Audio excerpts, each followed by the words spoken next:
Okay, so and now we're gonna do a very important table, and this table is about osmolarity and dehydration and hyperhydration. So it means we're gonna do 6 scenarios that can happen to your extracellular space, and you should figure out how you can get into these states, and also how will the cells react to these states. Okay, so let's make a big table. I'm going to make a big table. Yeah.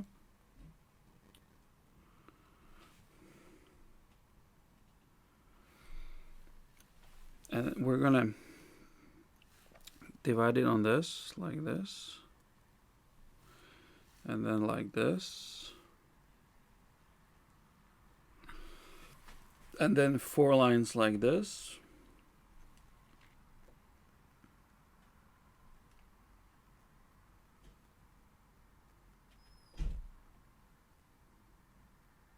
Okay. And over here will be examples. That's important. That's you're going to tell me this. Examples. Over here you're going to put hydration and also osmolarity. And what's important over here's going to be extracellular space in both of these. And here's going to be intracellular space. Okay. And the thing, what you should focus on, this is osmolarity. So extracellular osmolarity. And this is a volume of the space, extracellular space. And this will be osmolarity in the cells, and this will be the volume of the cells. But watch out. I hope all of you understand that before there are any shifts across the semi-permeable membrane, or if you want in this case cell membrane, there are different osmolarities. But when the shifts are finished and the water goes to the more osmolar space, then the osmolarities both equalize. That's the principle. Okay, so the volumes change and the osmolarities will at the end equalize. So that's why over here the first one, this one, is more like at the beginning of the shifts we talk about the difference between extra and intracellular osmolarities, but over here with the volumes we rather think at the end of the shifts how the space will change. Okay, so that there is a small catch in this. So you should always realize this is at the beginning of the shifting and this is at the end of the shifting. Okay, yeah. So, and now we got isotonic. So watch out, I'm going to still divide it like this and like this. And we're going to go through, we're going to still divide these into 2.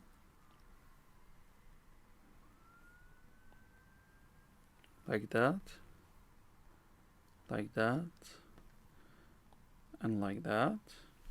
And here's, it means isotonic, isotonicity, hypotonicity, and hypertonicity.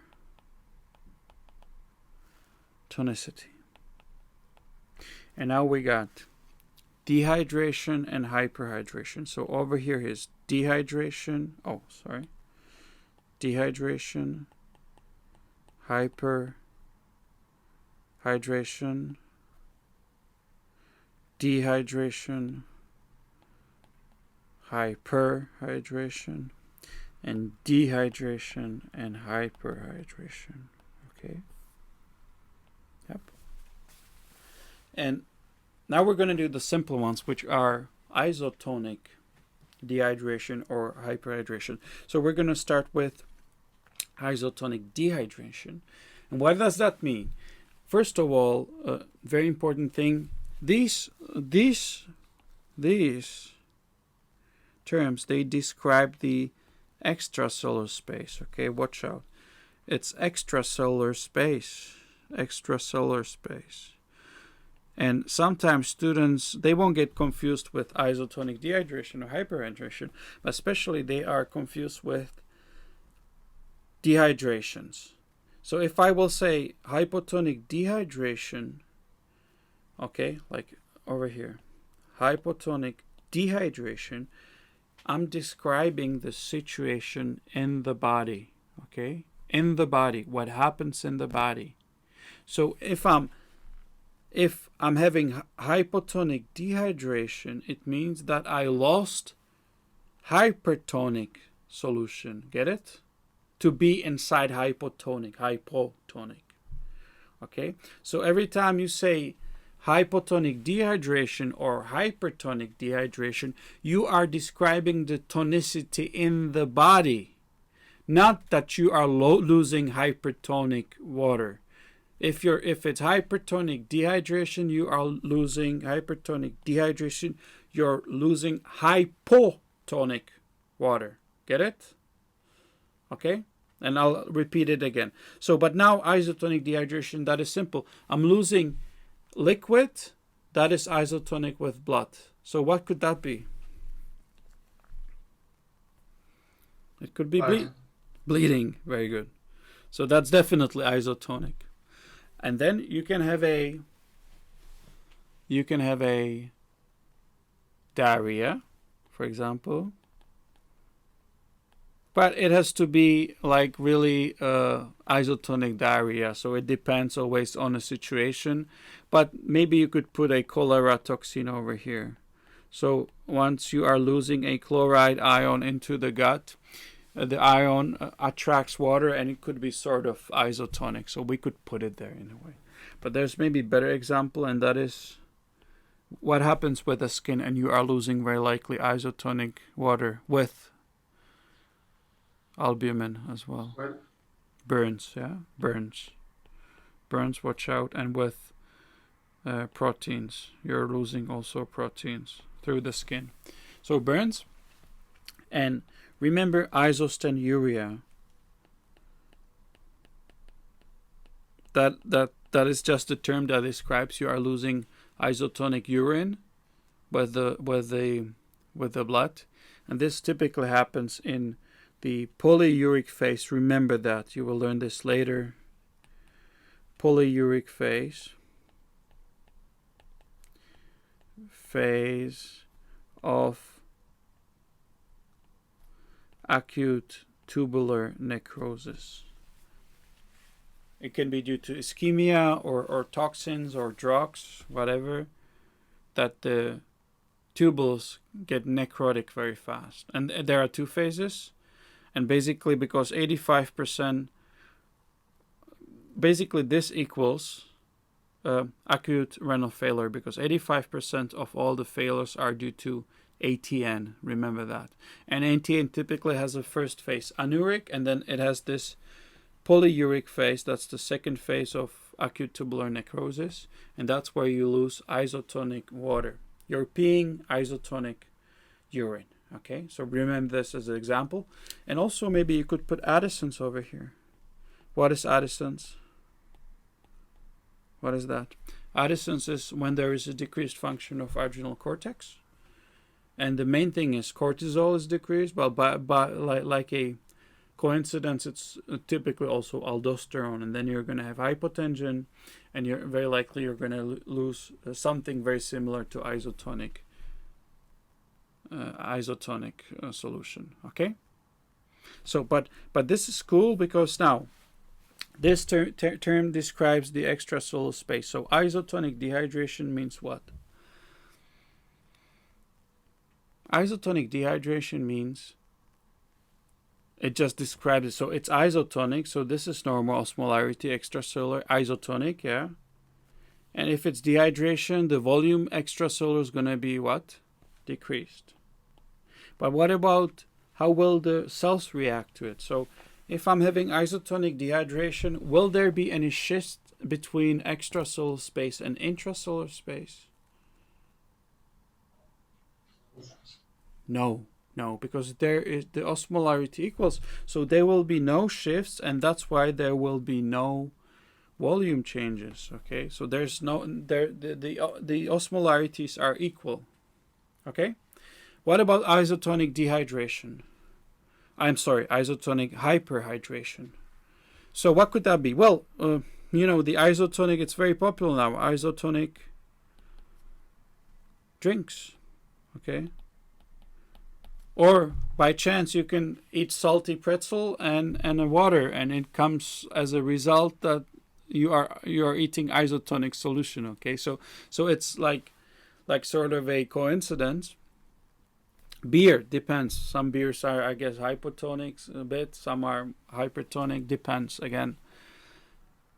And obviously, what? Okay, so salt plus water, that it's exactly like isotonic, or any drinks. And what about something you get into veins? Infusion? Yes, so saline, yeah. Typically they're, in most cases, they're isotonic. Volume expanders, okay. And what about one hormone problem we learned, or you learned definitely already, that rather does hypertension than shifts of water? And it's the opposite to Addison, so what do you call that? In a way, from the aldosterone point of view only. Cons, okay? Cons syndrome, yeah? Cons syndrome. So hyperaldosteronism, primary hyperaldosteronism. And how this is going to be, again, extracellular, it's isotonic, yeah, so it's the same. What about hyperhydration? So the volume will increase extracellular, but will there be any shifts between cells and the extracellular space? No, because the osmolarity is just the same around the cell as in the cell, and that's why there will be no shifts. No volume changes of the cells. Okay? Yep. Good. Fine. So and now so this was sort of simple, but now it gets more tricky because we got the hypotension to it. So hypotonic dehydration. Hypotonicity. So now we're dealing with hypotonic dehydration. So when this happens, and this is very hard for students. This is the worst question they can get out of these dehydrations and hyperhydrations, because they usually forget what is the trick they have to remember. So I'm stressing it here. Normally, you know, to become hypotonic and dehydrated, you have to lose hypertonic solution, and this is impossible to lose hypertonic solution in a way. It's very, very tricky continuously to lose that in a day. So there's a trick. You can use isotonic water, but you'll do something to it, and that is you will then dilute yourself by water, for example. So I will first I will lose blood loss. Okay. So I'm losing isotonic, then the bleeding stops. And as a second thing, I'm going to drink water to it. And the trick to stay dehydrated is that I will not drink enough of water. Okay. So I'll lose 1 liter of blood and I will drink just half liter of water. And in this case, what happens? I'm going to be still dehydrated, but because instead of regaining isotonic solution, I regained only hypotonic water, I'll dilute all the ions, and that's why at the end my extracellular space is hypotonic and I'm still dehydrated. You understand that? Yep. Okay. Or you can eat, or even you can lose hypotonic water if there's some ions, and then you drink not enough, totally pure water. Still, you will be hypotonic and dehydrated. Yep. Everyone understands this? Yep. Good. Or I can still explain it here. I'm losing sodium and water. So, I'm losing isotonic solution, so I will lose this, and in a ratio, it's isotonic, okay? And now what I'm going to do, so it got decreased, but I'm going to just drink water and not enough. Okay, so still this is missing. So I'm still going to be dehydrated, but I'm going to dilute bit. I won't regain this, so I'm diluting the sodium with this. Okay, so that's why it's going to be hypotonic still. But because I didn't regain this part, I'm still dehydrated. I would still need to refill this amount of water which is missing, so I'm still dehydrated. Okay? Yep. So remember that any case. So bleeding and drinking not enough or whatever. Okay? So anytime you're dehydrated and you just drink, anytime you're dehydrated by sweating, so sweating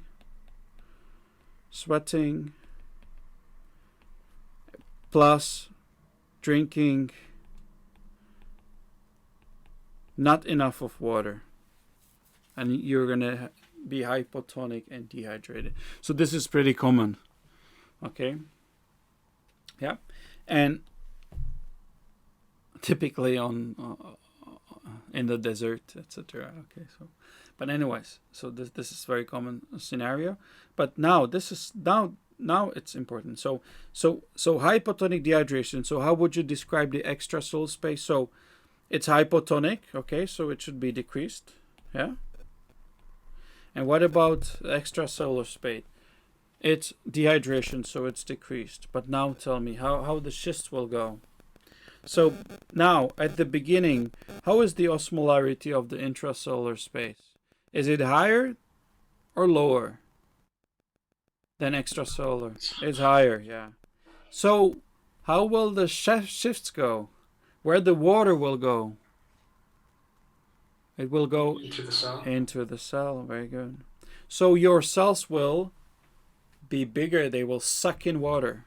Okay, which is pretty bad because you're losing water out of the cell, out of the body, and also into the cell. So the extracellular space is losing water into the cells and out of the body. Okay.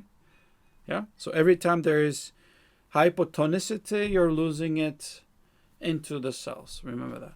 And okay, so what about hypotonic dehydration type? This is very simple. Hyperhydration now. So hypotonic hyperhydration. So anytime. Can I ask you about hypotonic dehydration? I'm sorry. Once more. About hypotonic dehydration. Yes. Can it also be caused by hormones like ADH if it doesn't work properly, or like No. ANP? No. No? With the ANP, it would be rather isotonic in a way. But tell me, with ANP, what type of dehydration you're gonna have with ADH decreased? Hypertonic. Okay, we're gonna get there. Very good. So hypotonic hyperhydration means what? You're gonna drink what? Anything that's hypotonic. So water, for example, you're gonna just drink more water. So you can have polydipsia, drinking water, okay, or a competition in drinking water, very dangerous. Okay, don't drink more than 2 liters at once, rather 1 liter. If you drink 5 liters, you're dead, because you're gonna cause a what organ swelling? Intoxication by water. So where the water will go? Kidney? Well, brain. You're gonna have swollen brain. Okay, all the cells, but brain is the one which matters at the moment for that. And so it's H2O. And what about and very similar to water intoxication, or the same principle, is SIADH. Don't forget SIADH. Yeah, you are inappropriately secreting ADH all the time, continuously. Psychogenic polydipsia, and also drowning. If you're in a swimming pool and whatever happens to you, so watch out. You're gonna drink a lot of water before you die. Okay, so that's hypotonic. So drowning. Okay. What about okay, so and now let's get to the extracellular space. So it's hypotonic hyperhydration. So the tonicity of the extracellular is hypotonic, yes, and whatever it's hyperhydration, so this is increased, yeah. But what about the extracellular space? So I'm having hypotonicity. So extracellular space is going to be, in contrast to this, hyperosmolar. So will you suck in the water? Yes, you will, and you're going to have brain edema. Okay, yep, good. So hypertonic dehydration. So this is very simple. Now it's the term to say what? I'm losing hypertonicity is in the body, so I will lose hypotonic solution as water. So what? So what will you put here? Sweating, okay. Diabetes insipidus. Yes, insipidus. Very good. Yeah. Okay. Even diabetes mellitus, because the glucose is like takes the water, but it's not necessarily like the urine won't be hypertonic in a way. So it's still you're losing ions, but also a lot of water. So it's going to be hypertonic dehydration, and especially you then dilute it by ADH. Okay, so if you're having diabetes mellitus, you're losing lots of water, and then the ADH will be released, and that's why you're going to retain free water. So it's always hypertonic dehydration. And watch out, this is very important, diarrhea. But what type? It's the diarrhea which is induced by increased osmolarity that happens in your GIT tract, in the guts. And that's especially when you cannot digest something, like if you have, for example, what do you call the disease when you don't have enough of lactase? Lactose intolerance. Yes, so lactose intolerance, okay, because you're cleaving it to, but you're not cleaving it to a moment that you can ingest that, and that's why it stays in the GIT and it's osmotically active, and that's why you are sucking water into your GIT tract, and so you're losing water.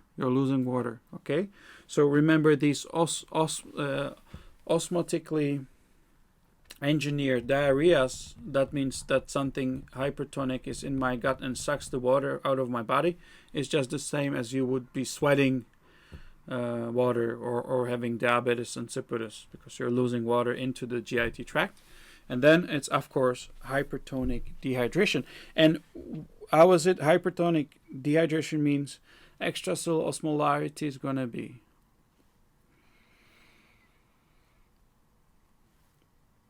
it's extra, so hypertonic is going to be increased. What about volume? It's dehydration decreased. But now how will the shifts be?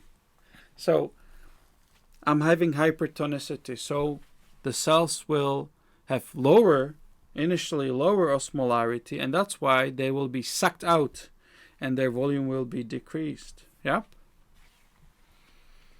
And what about the last example? And that is hypertonic hyperhydration. So I'm drinking seawater, for example, okay? Seawater or whatever. Salt, lots of salt and a bit of water, doesn't matter. So it's hypertonic hyperhydration. That means extracellular osmolarity is hypertonic. Hyperhydration, this is increased. And well, where will the water go? So again, it's just the same. Osmolarity is lower inside the cells, so they will be sucked out. They will be smaller. So look at it. And this is the main goal why I'm heading here. If you realize that isotonic, and look at this, no changes of volume of the cells. So all the cells in the body, but mainly brain. So there will be no brain size changes. It won't get shrunk or edematous. You won't get intracellular edema. So that's why in case of these shifts over here, in case of isotonic hyper, you rather focus on circulatory system, because you're going to either have dehydration or hyperhydration. Okay, so remember, isotonic changes mainly impact the cardiovascular system. Okay, heart. In contrast, the other ones, because there's dehydration or hyperhydration, you will also impact heart function or changes. So there's going to be tachycardia in the dehydration and bradycardia in hyperhydration. Okay, but first, what will dominate the signs are CNS signs, because you're going to have headache and seizures and coma, and in this case as well, of course. Okay, in hyper or hypotonic. In hypotonic, the brain will get swollen. In hypertonic, the brain will get sucked out, small. Okay? So remember, in the other two cases, in these two cases, mainly CNS signs dominate: headache, seizure, coma. Okay? So this was a very important table for you about changes of tonicity and hydration. So, thanks for watching, and don't forget to subscribe and ring that bell. And as always, check the description below for supplementary questions and other materials.